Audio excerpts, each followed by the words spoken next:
അവിലും മലരും കുന്തിരിക്കവും വാങ്ങിച്ച് വീട്ടിൽ കാത്തു വെച്ചോളാനും മര്യാദയ്ക്ക് ജീവിച്ചാൽ ഈ നാട്ടിൽ ജീവിക്കാം എന്നുമൊക്കെ പാടി ഇന്ത്യയിലെ ക്രൈസ്തവരെയും ഹൈന്ദവരെയും വംശഹത്യ ചെയ്യാൻ ഇറങ്ങിയ പോപ്പുലർ ഫ്രണ്ട് നേതാക്കന്മാരെ ഒന്നൊഴിയാതെ കയ്യാമം വെച്ച് അകത്തിട്ട NIA-യും ED-യും അടങ്ങുന്ന കേന്ദ്ര ഏജൻസികൾ അന്ന് തൊടാതെ വിട്ട പോപ്പുലർ ഫ്രണ്ടിൻ്റെ രാഷ്ട്രീയ മുഖം എന്നറിയപ്പെടുന്ന SDPI-യെ ടാർഗറ്റ് ചെയ്തുകൊണ്ട് ഇപ്പോൾ കളത്തിൽ ഇറങ്ങിയിരിക്കുകയാണ്.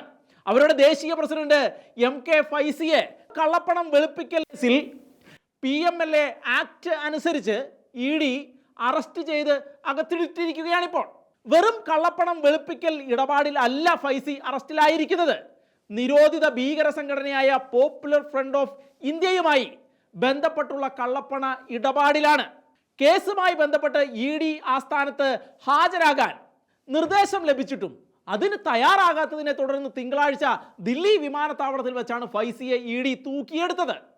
നിയമവിരുദ്ധവും തീവ്രവാദപരവുമായ എല്ലാ സംഘടനകളുടെയും ചട്ടവിരുദ്ധ സാമ്പത്തിക ശൃംഖലകളെയും അവരുടെ പ്രവർത്തനങ്ങളെയും രാജ്യത്ത് നിന്ന് പൂർണ്ണമായി തകർത്ത് എറിയാൻ കേന്ദ്ര സർക്കാർ ആരംഭിച്ചിരിക്കുന്ന നൂതന പദ്ധതിയുടെ ഭാഗമായിട്ടാണ് ഈ നടപടിയെന്ന് എൻഫോഴ്സ്മെന്റ് വൃത്തങ്ങൾ വ്യക്തമാക്കി. റിപ്പബ്ലിക്കിനെ സംരക്ഷിക്കാനെന്ന വ്യാജേന ഇസ്ലാമിക സമൂഹത്തിലെ സാധാരണക്കാരുടെ മനസ്സിലേക്ക് മതതീവ്ര ചിന്തകൾ കടത്തിവിട്ട് നിയമവിരുദ്ധമായ മാർഗത്തിലൂടെയും കലാപത്തിൽ ഊന്നിയ അട്ടിമറികളിലൂടെയും ഇന്ത്യയുടെ ഭരണം പിടിച്ചെടുക്കാമെന്ന് വ്യാമോഹിച്ച് പ്രവർത്തിച്ചുകൊണ്ടിരിക്കുന്ന പോപ്പുലർ ഫ്രണ്ടിന്റെ നേതാക്കന്മാരെ അകത്ത് ഇട്ടതിൻ്റെ പിന്നാലെ തീവ്രവാദ പ്രവർത്തനങ്ങൾക്കായി വിദേശ രാജ്യങ്ങളിൽ നിന്നും ഇതര തീവ്രവാദ ഫണ്ടിംഗ് ഏജൻസികളിൽ നിന്നും കൈപ്പറ്റിയിരിക്കുന്ന അവരുടെ 56.56 കോടി രൂപയുടെ സ്വത്തുക്കളും ED കണ്ടുകെട്ടുകയുണ്ടായി. പോപ്പുലർ ഫ്രണ്ട് അംഗങ്ങളുടെയും സംഘടനയുടെ വിവിധ ട്രസ്റ്റുകളിലും വ്യക്തികളുടെ പേരിലും സ്ഥാപനങ്ങളുടെയും ഒക്കെ പേരിൽ കേരളം, കർണാടക, തമിഴ്നാട്, ദില്ലി, രാജസ്ഥാൻ, മഹാരാഷ്ട്ര, തെലുങ്കാന, ബീഹാർ, പശ്ചിമ ബംഗാൾ, ആസാം, ജമ്മു കാശ്മീർ, മണിപ്പൂർ തുടങ്ങിയ സംസ്ഥാനങ്ങളിൽ നീണ്ടു കിടന്നിരുന്ന 40-നടുത്ത് സ്വത്തുക്കളാണ് ED കണ്ടുകെട്ടിയിരുന്നത്.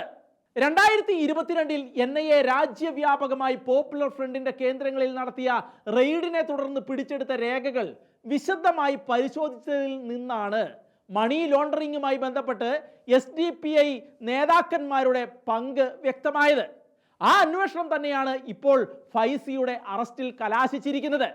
കേരള രാഷ്ട്രീയത്തിൽ 5 പതിറ്റാണ്ടിന്റെ അനുഭവ സമ്പത്തുള്ള PC ജോർജ് ചാനൽ ചർച്ചയിൽ പറഞ്ഞ പരാമർശത്തെക്കുറിച്ച് ഖേദവും മാപ്പും അറിയിച്ചുവെങ്കിലും അത് പരിഗണിക്കാതെ അദ്ദേഹത്തെ ജയിലിൽ അടയ്ക്കാൻ SDPI നടത്തിയ നീക്കങ്ങൾ നടന്ന് ദിവസങ്ങൾ കഴിയുന്നതിന് മുൻപ് അവരുടെ പരമോന്നത നേതാവ് അഴിക്കുള്ളിലേക്ക് നീങ്ങുന്നത് ഒരുപക്ഷെ യാദൃച്ഛികമായി സംഭവിച്ചതാകാം. എങ്കിലും അക്കാര്യവും ഇപ്പോൾ സാമൂഹ്യ മാധ്യമങ്ങളിൽ വളരെയധികം ചർച്ചാ വിഷയമായി മാറിക്കഴിഞ്ഞിരിക്കുകയാണ്.